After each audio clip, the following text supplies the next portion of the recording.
Hariom मेनपी classes के इस digital YouTube platform पर मैं आप सभी का हार्दिक स्वागत एवं अभिनंदन करता हूँ। देखिए, जो हमारी क्लास चल रही है अभी बहुत ही अच्छी तरीके से और बहुत ही अच्छी क्लास चल रही है। सबसे पहले मैं आपको ये बताना चाहूँगा, अभी तक अपन ने लगभग 10 से 11 टॉपिक कंप्लीट कर लिए हैं एमएस एक्सेल के अंतर्गत। तो अब आज का हमारा जो टॉपिक रहेगा कि एक्सेल में चार्ट्स का जो निर्माण होता है वो किस प्रकार से करते हैं और जो चार्ट्स की भूमिका होती है वो कैसे रहती है, क्यों है, इसकी ज़रूरत क्या होती है, कैसे अपन उसको रिप्रेजेंट कर सकते हैं, उसके बारे में एक छोटा सा टॉपिक लेकर के मैं आपके सामने आया हूँ। उसके बारे में एक छोटी सी चर्चा करते हैं। तो देखिए, सबसे पहले आपने देखा होगा, अगर एक्सेल का कोई काम होता है, कोई डाटा होता है, तो उसके अंतर्गत हम सभी क्या करते हैं कि बहुत सारी चीजें होती है उसके अंतर्गत, जैसे कि नाम है, क्रम संख्या वगैरह है, या फिर किसी की जनगणना है, किसी की मतगणना है, या किसी की आयु वगैरह उसको रिप्रेजेंट करना हो तो अलग अलग डायग्राम वगैरह का इस्तेमाल करते हैं। जैसे कि आपने डाटा को लगा दिया है तो उसके अंतर्गत जैसे कि किसी की नगर की जनगणना है तो उसको इस प्रकार से देगा, जैसे कि इसमें जैसे कि शिक्षित, अब इसमें अखबार पढ़ने वालों की संख्या, अब इसमें रोजगार वालों की संख्या, इसमें बेरोजगार वालों की संख्या, इसमें अशिक्षित वालों की संख्या। तो ये सारा का सारा जो रहता है टर्म्स एंड कंडीशन लागू रहती है। जैसे कि यहाँ पर उसने ऐसे दिया है तो यहाँ पर आपको समझ आना है कि ये वाला जो परसेंटेज है यहाँ पर इसका है। अब जैसे इसका ये वाला है, रोजगार का दे दिया तो ऐसे है जैसे कि रोजगार का, तो ये वाला रोजगार है। अब अखबार है, अखबार कितने जने पढ़ रहे हैं तो उसके अंदर जैसे कि ये दे दिया।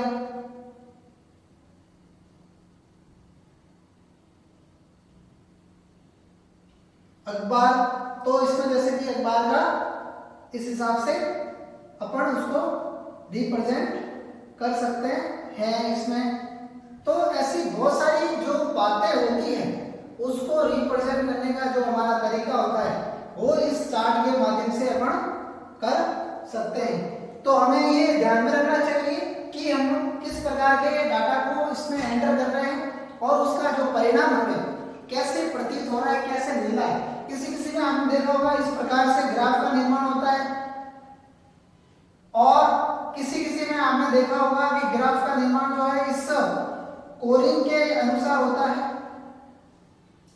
और किसी किसी में आपने देखा होगा कि जो इसका निर्माण बिल्कुल एक बेसिक वे के अनुसार होता है। किसी किसी के अंदर इसका जो निर्माण है ये जैसे कि 2004, 2005, 2006, 2007 इसमें इस टाइप से होता है, जैसे कि ये हो गया है, फिर ये हो गया है, फिर ये, फिर इसमें वापस इसको इस टाइप से ये।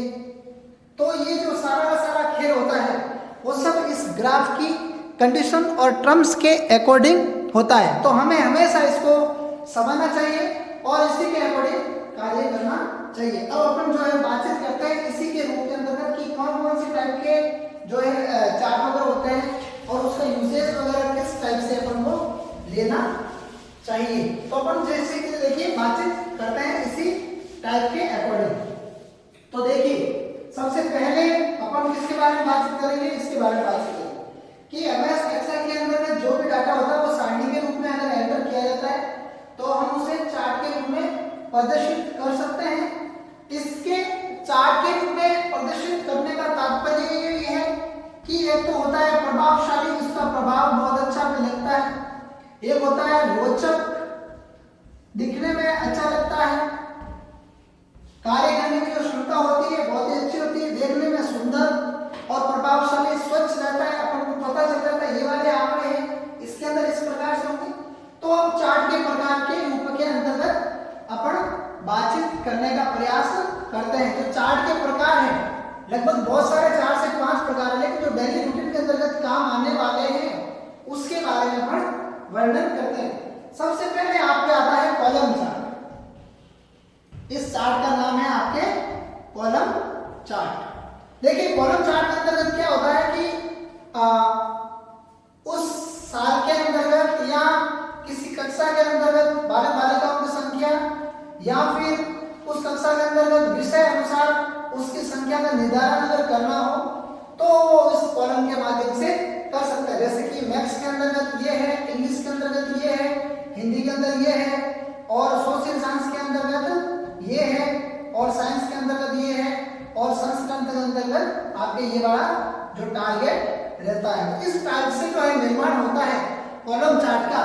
तो वो कॉलम चार्ट का निर्माण है वो इसी रूप के अंतर्गत एक्सेल में जो चार्ट का निर्माण है फर्स्ट आपने देखा, तो कॉलम चार्ट के अंतर्गत इस सब्जेक्ट के अनुसार चार्ट का निर्माण किया जा सकता है। अब देखते हैं आगे वाले का और निर्माण, क्योंकि इसमें चार्ट के जो प्रकार है काफी टाइप के चार्ट्स वगैरह हैं, तो अपन देखते हैं नेक्स्ट रूप के अंदर। अब देखते हैं बार चार्ट। जो बार चार्ट होता है बिल्कुल इसी का जो है दूसरा पार्ट होता है, लेकिन उसको एक टेबल कर दिया जाता है बिल्कुल जैसे रेशियो के अंतर्गत बार चार्ट के रूप के अंतर्गत बार चार्ट, ये दूसरा इसी में पॉइंट है बार चार्ट में। तो इसके जो इस टाइप से कॉलम को एक टर्म्स एंड कंडीशन के रूप में बना दिया जाता है और इन कॉलम्स को यहाँ से यहाँ तक फॉलो और यहाँ से यहाँ तक और ईयर वाइज या फिर कंटिन्यूशन के अनुसार इनका जो है एक सीमा लागू कर देते हैं और उसके अनुसार इनका निर्धारण करना पड़ता है। जैसे कि टीवी और रेडियो के अंदर ये हो गया, अलमारा का अंतर्गत ये हो गया, और जो है आपने देखा होगा ऑयल के अंतर्गत ये हो गया, और रेफ्रिजरेटर के अनुसार ये हो गया। तो ये सारी की सारी जो टर्म्स एंड कंडीशन होती है वो उसी के अंतर्गत निर्धारण करती है। और अब यहाँ से जो है अपन एक स्केल का निर्धारण करते हैं जिसमें देखते हैं 0 ये हो जाएगा, 10 ये हो जाएगा, और 20 ये हो जाएगा, और 30 का यहाँ पर रह जाएगा रेशियो 30, और यहाँ पर हो जाएगा आपके 40। और इस हिसाब से ये जो पूरा का पूरा चार्ट होता है वो आपके देखने को आपको मिलता है बार चार्ट के रूप में। नेक्स्ट अपन लेते हैं लाइन चार्ट के रूप में। लाइन चार्ट इसी का ही एक दूसरा भाग, लाइन चार्ट क्या है, इसी का ही एक दूसरा भाग है, उसको देखते हैं। देखिए चार्टों के प्रभाव बहुत सारे हैं, अलग अलग रूपों के अंतर्गत देखा जा सकता है, कॉलम के अनुसार देखा जा सकता है, गोल डब्बे के अनुसार देखा जा सकता है, पाई चार्ट के रूप में देखा जा सकता है, सर्कल के रूप में देखा जाए, बहुत सारे।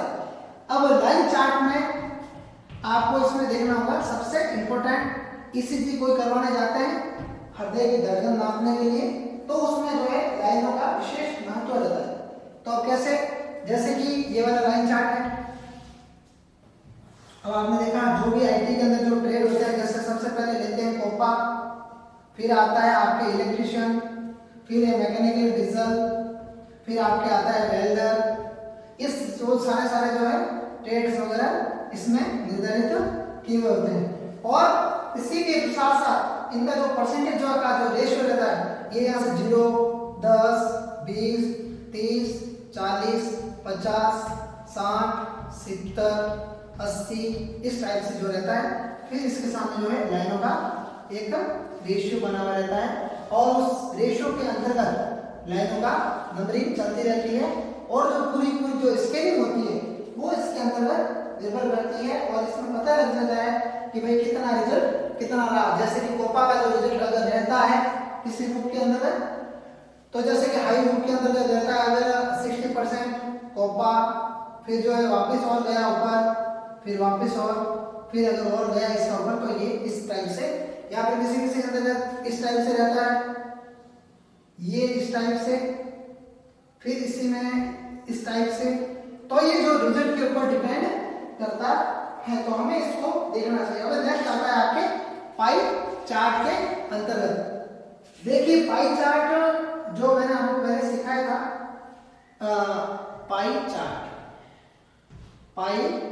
चार्ट इसको क्लिक करके देख ले तो स्टूडेंट के मन में ये आता है कि सर दोनों को साथ में करके सिखाएं, नहीं भाई ऐसे ही बात।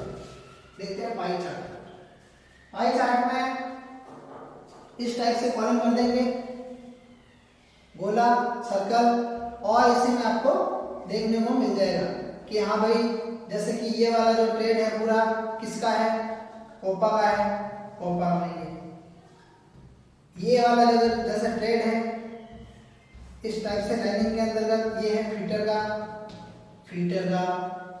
ये अगर आपके आ गया मैकेनिकल डीजल, मैकेनिकल डीजल, ये आपके आ गया इलेक्ट्रिशियन, इलेक्ट्रिशियन।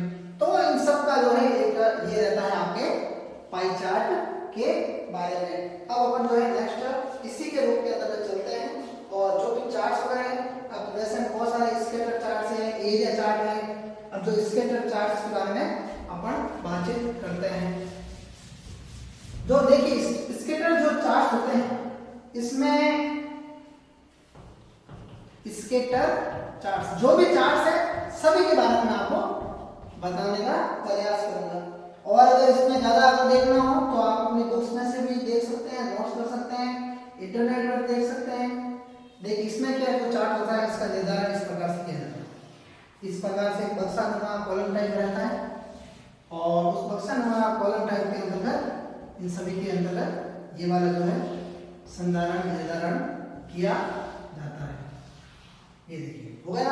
अब इसी के अंतर्गत और इसी के रूप के अंतर्गत अपने जो है यहाँ से निर्धारण होता है, यहाँ पर वापस यहाँ पर। ये है आपका स्कैटर चार्ट्स के बारे में। अब है एक एरिया चार्ट। एरिया चार्ट छठा है आपके एरिया चार्ट। एरिया चार्ट में देखिए क्या होता है, सेम टू सेम ये रहता है, लेकिन इसका जो रेशियो रहता है जैसे यहाँ से तो इसको क्लीन अप कर दिया जाता है। इसका रेशियो यहाँ से पूरा का पूरा एक रूप के अंतर्गत ये वाला जो इसका रहता है, कौन सा रहता है आपके एरिया चार्ट का। अब आपको पता लग जाएगा इसका जो है स्केटिंग क्या हो रही है, इसका रेशियो क्या जा रहा है। ये है आपका एरिया चार्ट के अंतर्गत आने वाला शहर। तो ये आपका होगा एरिया चार्ट, इसको अपन बोलेंगे एरिया चार्ट। एरिया चार्ट में परिवर्तन के विस्तार को प्रदर्शित करता है और ये स्ट्रेट लाइन का चार्ट होता है और इसमें लाइनों के मध्य का सेक्टर जो रंग और शेडिंग का से बराबर है ताकि सभी सीरीज एक से ऊपर एक बनी रहती है। तो ये होगा आपके एरिया चार्ट के अंतर्गत आने वाला क्षेत्र। अब अपन जो है बातचीत करते हैं नेक्स्ट चार्ट के ऊपर। नेक्स्ट चार्ट है आपके डोनट चार्ट।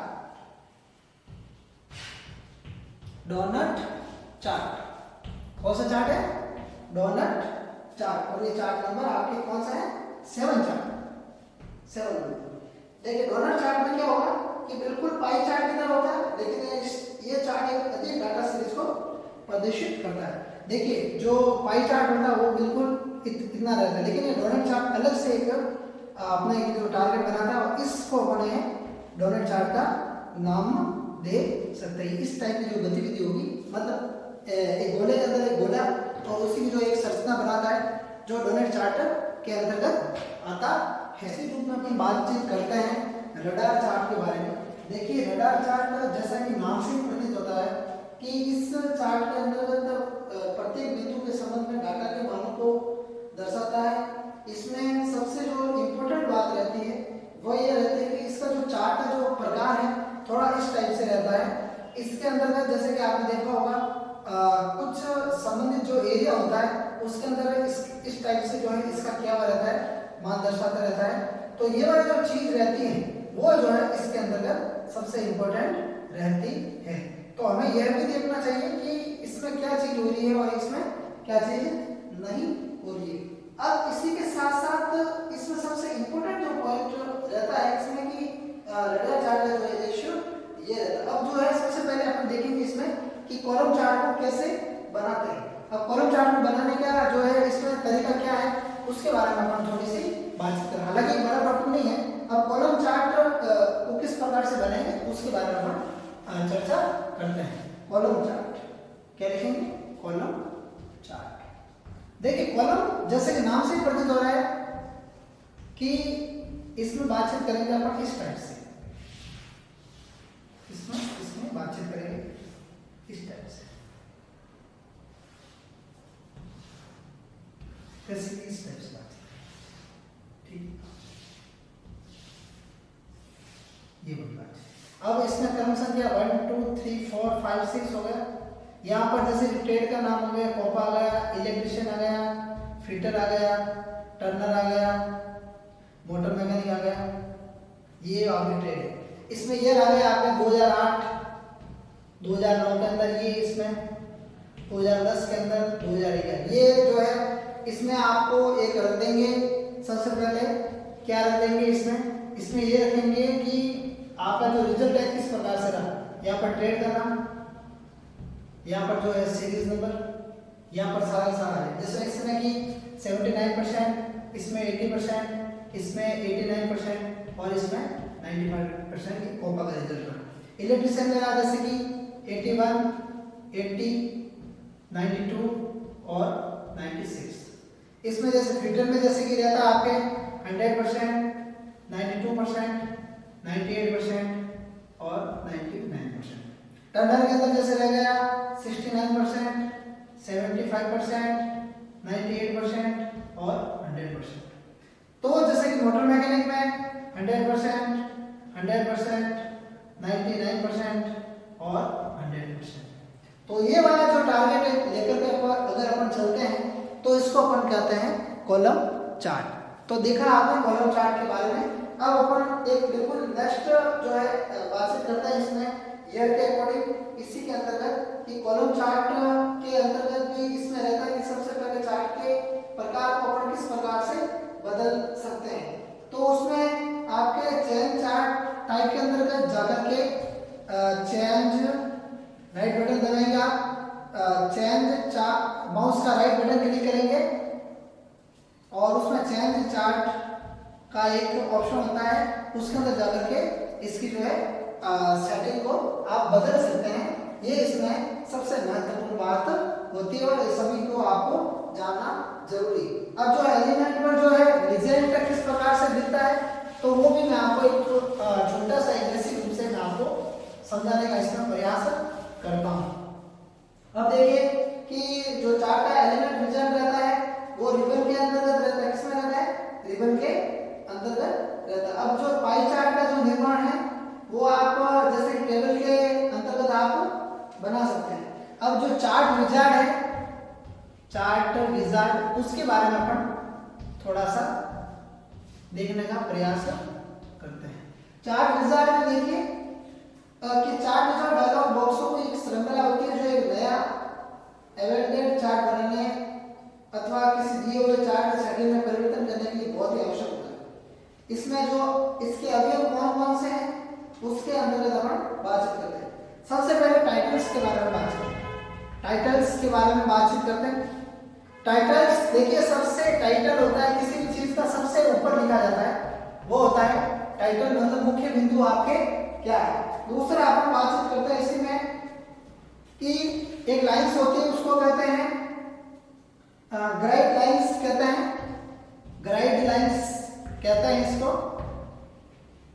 और इस लाइंस के अंतर्गत क्या होता है, दोनों अक्षों के समांतर चार्ट्स को प्रदर्शित करने के लिए किया जाता है।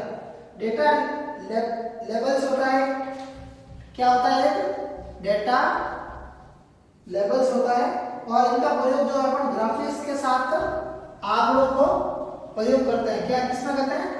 ग्राफिक्स के साथ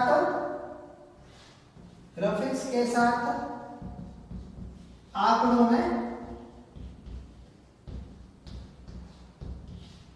में इसका अपन प्रयोग करते हैं। ये है आपका डेटा टेबल्स के अंतर्गत। अब आता है नेक्स्ट आपके इसी में डेटा टेबल में। डेटा टेबल इसको अपन डाटा भी कह सकते हैं, डेटा भी कह सकते हैं, डाटा भी कह सकते हैं। डाटा टेबल में इसका प्रयोग जो है अपन मुख्य रूप से चार्ट के साथ आंकड़ों को तालिका के रूप में प्रदर्शित करने के लिए करते हैं। चार्ट के साथ में तालिका के रूप में प्रदर्शित करने के लिए करते हैं। तो ये आपका इसमें हो गया डेटा टेबल, चार्ट तालिका प्रदर्शित।